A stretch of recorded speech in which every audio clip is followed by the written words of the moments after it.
The first film in the Empire of Scream set is The Dungeonmaster from 1984. A kind of weird hogposh of a movie. Strange idea behind it, which kind of grabs all the kind of fun elements of various different genres, crams them all together, and you just get a kind of fun throwaway movie. Produced and directed partly by Charlie Band, this has got a number of directors all who come in to do various segments.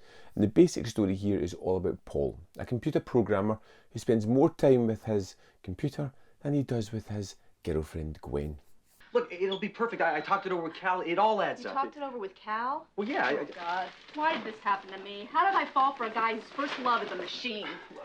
When evil wizard Mistima turns up and challenges Paul because he's been looking for this kind of rivalry for centuries, he takes Gwen hostage and puts him through various challenges. And this is where you get to all different kinds of genres of movies, whether it be a kind of slasher element, whether it be a Ray Harryhausen moment where he's almost like Sinbad fighting some giant monster, whether they're going through to a fantasy world. All of these elements are just one after another, and they're all incredibly fun, and it keeps the movie really rolling, going at a decent pace. And I love the fact that it's always changing. You never really get a chance to breathe or focus on main aspects of the story. Where there are flaws here and there, it just kind of starts with our character running down the street and continues with him running through these various adventures until he stops and learns to fight back against this evil wizard played by Richard Moll, who's great as well. You are a worthy opponent for Mistima. Jeffrey Bryan is terrific as our kind of main hero, a man who rises to the challenge. You know, he doesn't really seem to have many challenges in his life other than his relationship. You know, maybe somehow throughout this arduous journey he may learn to appreciate his girlfriend more. But he rises to the challenge many times thanks to a kind of magic computerized wristband that he has.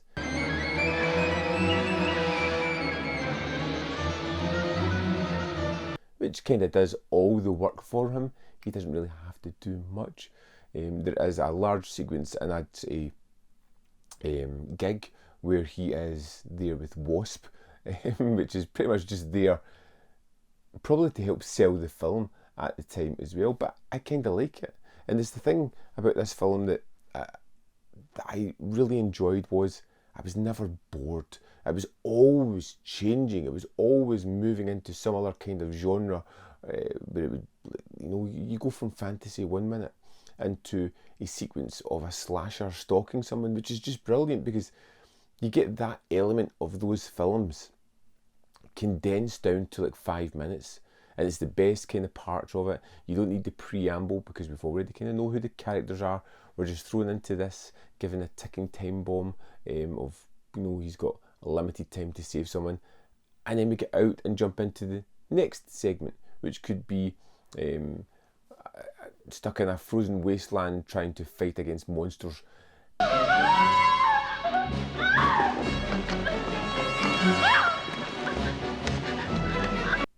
It's wonderfully imaginative. It's wonderfully realised, to be honest. You know, for a Charlie Band production, it's really kind of fun, really energetic. And I was really enamoured by this one.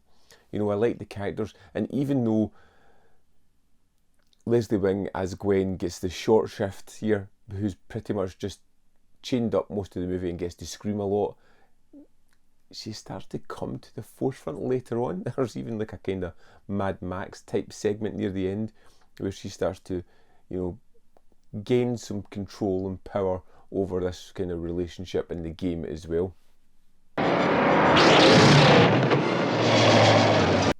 Dungeonmaster was really kind of fun, really entertaining.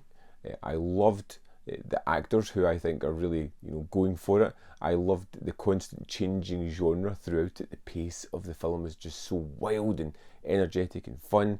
It's not the greatest movie ever, but it's definitely one that I can see myself watching a lot. It's one that I wish I had caught back in the 80s, because I'm pretty sure it would have become a firm favourite of mine. let's dive into the disc, have a little look at some of the extras that come with this one. Here we are in the disc for the Dungeonmaster, aka Ragewar. If you click the play film, you will see that there are 3 different versions. Choose your path to adventure. You get Ragewar, the pre-release version. You get Ragewar, the international version, which is the version I watched, and the Dungeonmaster, the US theatrical version. If you've seen these, I want to know which is the best one to see if I chose it or if I need to go back for another watch. We go to the special features. You'll see there is an audio commentary. We have Jeffrey Bryan along with film critics David Wayne and Matej Budrovich, who are wonderful as usual. They always are prepared, they always got a great deal of information and fun conversations. This time it's almost like an interview as well, as they talk to Jeffrey Byron, the star, throughout this one. And it's just that inclusion of someone that seems genuinely interested and excited to be there is a fantastic extra. We also have I Reject Your Reality and I Substitute My Own, which is 15 minutes and 7 seconds. And it's a chat with the star of the film, as he talks about pretty much a lot of information that you get on the commentary as well, about how he moved on to this production straight after Metal Storm, how a lot of the people came with him, how it seemed like a very collaborative film with lots of people just adding segments in of their own, which is great. You also get a trailer, you also get image gallery as well. That's the extras for Dungeonmaster. So there we have it, the Dungeonmaster, the first entry in this box set. I am curious to get into the rest of the City films to see what else we have here. I know I've got Arena coming, which I just love. Robojocks, it's been a long while, but you know, next up I believe is Cellar Dweller, so yeah, join me when I review that one. Thanks for watching. Leave a comment in the comment box below. Let me know your thoughts on the Dungeonmaster. While you're down there, hit this video with a thumbs up because it really helps these videos. There's more content up here if you want to see more of my stuff. And in the description box below are links to the Patreon, the membership program, manvfilm.com, all ways in which you can support me. Thanks for watching, and I'll see you next time.